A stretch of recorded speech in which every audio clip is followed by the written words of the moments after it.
علماء یہ بات بیان فرماتے ہیں کہ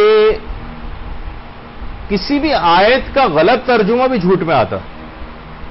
غلط ترجمہ اپنے طور پر بنا کر اپنے الفاظ میں، جیسا کہ ہم دیکھتے ہیں، میرے پاس آج اتنا وقت نہیں ہے ورنہ میرے پاس ایسی چیزیں موجود تھیں کہ بہت سی چیزیں فتنے کے ڈر سے بھی آپ کو نہیں دکھاتے. معاشرہ بھی اتنا زیادہ اس کو تحمل نہیں کر سکتا. بہت سے ہمارے ذاکرین کیسے قرآن کی آیتوں کو توڑ مڑوڑ کر اپنا مدعا اور مقصد صرف بیان کرنے کے لیے کہ جو نظریہ لے کر آئے ہم کسی طریقے سے اس آیت کو ٹھوک ٹھاک کے اپنے مطابق بنا لیں. خود بدلتے نہیں، قرآن کو بدل دیتے ہیں. ہوئے ہیں کتنے صاحبان حرم بے توفیق. تو بہرحال بجائے کہ قرآن کی بات کو لیا جائے، اپنی بات کو قرآن کے اوپر تھوپتے ہیں اور قرآن کی آیت کا غلط سلط ترجمہ بنا کے اپنے مطابق.